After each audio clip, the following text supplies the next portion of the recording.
जिस व्यक्ति की अकाल मृत्यु हो जाती है उसका कभी मोक्ष नहीं होता, ये समझ लो। अकाल मृत्यु किसको कहते हैं? बिना समय आने के पहले जो व्यक्ति की मृत्यु हो जाती है उसको अकाल मृत्यु बोलते हैं। तो उसका मोक्ष संभव नहीं है, उसके मोक्ष के लिए प्रयत्न करना पड़ता है। तो अंशुमान ने गंगा लाने के लिए तपस्या किया, पूरा जीवन लगा दिया तपस्या करते करते अंशुमान, लेकिन गंगा जी ने दर्शन नहीं दिया। दिलीप जी हुए उनके पुत्र, उन्होंने पूरा जीवन लगा दिया लेकिन गंगा मैया ने दर्शन नहीं दिया।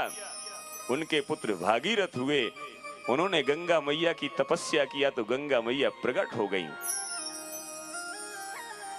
अब गंगा जी ने विचार किया कि मेरी धारा यदि पृथ्वी में पड़ेगी तो मैं सीधे पाताल में चली जाऊंगी। भागीरथ से बोली कि हे भागीरथ, मेरा वेग इतना प्रबल है, मैं पृथ्वी में जैसे ही जाऊंगी तुरंत पाताल को चली जाऊंगी, मेरे वेग को धारण करने वाला कौन है? भागीरथ जी महाराज ने भगवान शंकर की उपासना किया, भगवान शंकर को प्रसन्न किया। हे भगवान शंकर, कृपा करके गंगा को धारण करें आप। भगवान शंकर ने गंगा मैया को अपनी जटाओं में धारण किया महाराज, और 6 महीने तक धारण किए रहे। भागीरथ जी महाराज ने फिर से तपस्या किया, बोले भगवान मैं तो अपने पितरों का उद्धार करने के लिए गंगा को प्रकट किया था, आपने तो अपने जटाओं में ही बंद करके रखा गंगा जी को।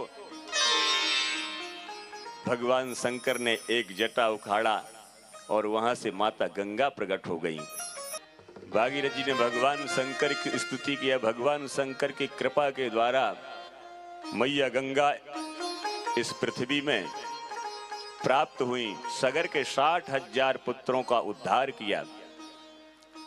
कहते गंगा जी में कोई व्यक्ति यदि अकाल मृत्यु भी किसी की यदि हो जाए और उसकी हड्डी यदि गंगा में चली जाए तो उसका उद्धार हो जाता है। गंगा मैया का इतना बड़ा प्रताप है।